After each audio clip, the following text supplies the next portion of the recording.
Um, but again, today's episode is called Capitalism is Inside Your Body and It's Not Doing Good Things. When I look over there, I'm reading it because, I can't remember basic things. And, the first exhibit is Food Banks Sound Alarm on Child Hunger as the pandemic rages on. Can't say certain words here. On a recent Saturday, this is in Weymouth, Massachusetts, and this is a news article from NBC News, December 27th at 6 a.m., so yesterday. On a recent Saturday, Shauna Savage pulled her car into the line of vehicles snaking their way through the Old South Union Church parking lot.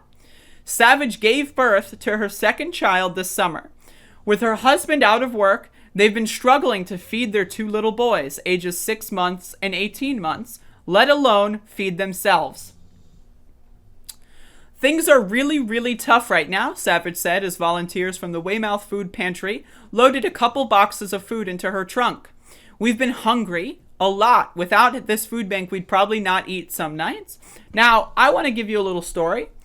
When I was young, when I was going through the housing crisis in this country, there were moments where my mother decided to pay the rent instead of paying for food.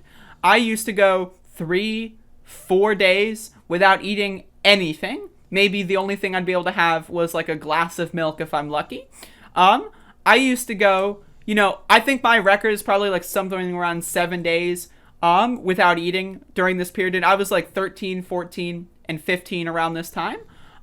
Where again, every now and then, my mom would have to make a choice. Do we pay rent or do we buy food?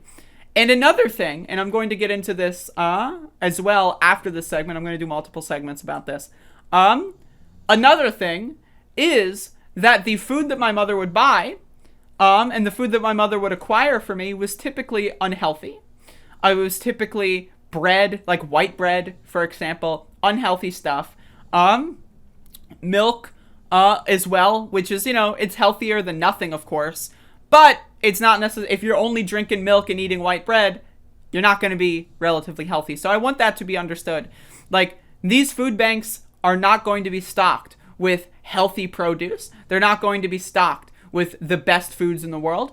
Typically, they're stocked with whatever the excess is, right? And I want you to understand that. So not only are these kids having life-altering anxiety, like, again, I'm going to remember having food insecurity as a kid and as a teenager for the rest of my life. I will be 95 years old, and I will be talking on a podcast about how I couldn't eat when I was 15, right? So again, not only is this a life-changing anxiety, a traumatic event, but it also, especially for 18-month-old and 6-month-old children, is going to change the way that their brain develops.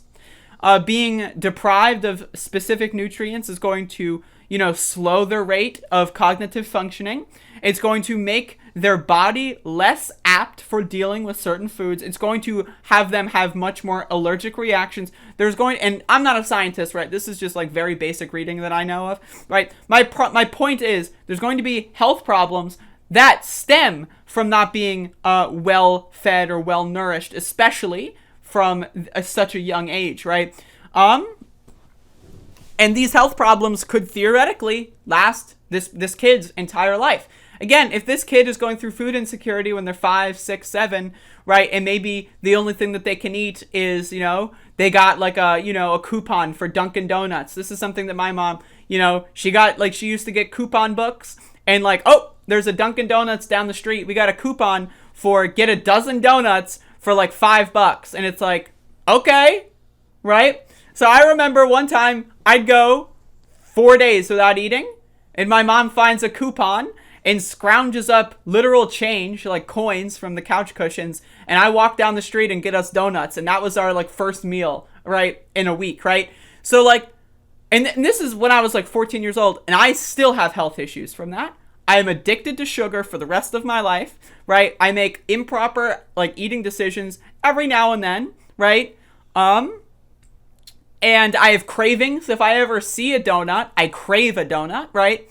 I am addicted to these foods for the rest of my life because of a situation that occurred when I was a child because of someone else's supervision. So, and I'm not trying to say that, the parents, all parents are evil. I'm just giving you my personal story. This is just my situation. I want you to understand how food insecurity, affects people in the long term. It's not, oh, I can't eat today, and then you wake up tomorrow and it's a new day and a new start.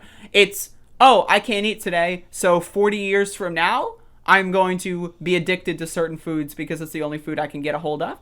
40 years from now, I'm going to have certain metabolic health issues because of my inability to eat properly, right? This is the kind of stuff that we need to focus on. So I'm sorry for taking that out there, but I know this is my stuff, right?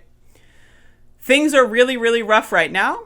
Without this food bank, we'd probably not eat some nights. I already read that. The Savage family is among hundreds of thousands across the country struggling to put enough food on the table during the COVID-19 pandemic. Oops, I said the word. More than 50 million people living in America, including 17 million children, are likely to experience food insecurity by the end of the year. Again, 17 million children. What it should say is 17 million children will be traumatized for the rest of their lives because of something easily preventable. That's what that should read. According to Feeding America, the country's largest anti-hunger organization, that amounts to 1 in 6 Americans and 1 in 4 children, 25-ish% of children, will grow up with lifelong trauma, like an increase of nearly 50% over last year. Catherine D'Amato, president and CEO of the Greater Boston Food Bank, said that in her 40 years of working in food banks, the need has never been greater.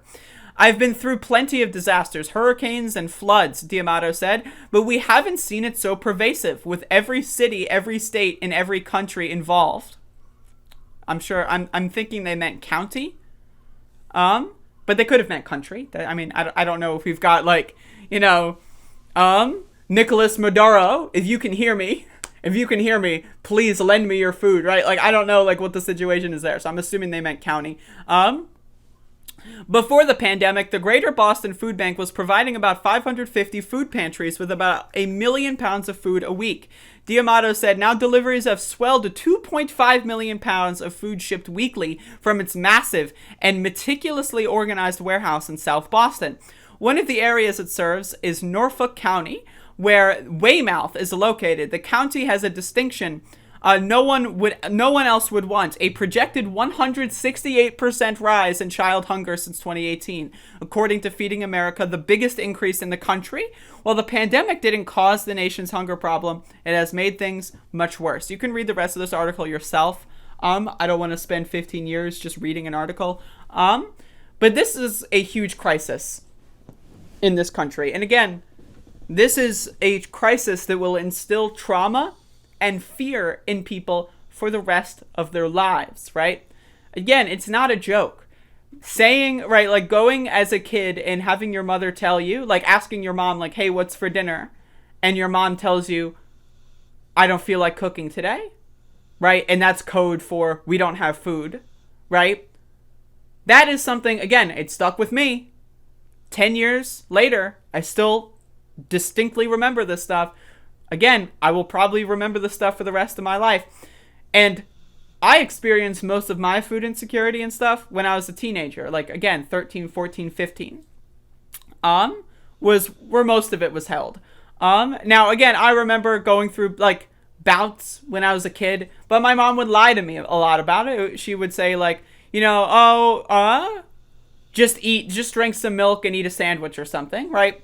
Instead of having, like, a nutritious meal or whatever. And obviously the only sandwich materials I had was, like, ham, right? And white bread, right? So it's, like, not very nutritious, right? And that's my point, is that, again, the lack of proper nutrition, especially in children, is a huge deal for their growth, their development, both physically, mentally, etc. And again, telling kids that you don't have food to eat, that's traumatic. And 1 in 4 children are going to go through that over the course of this next year. And the chances of that number only increasing is significant, I would say. Um, but,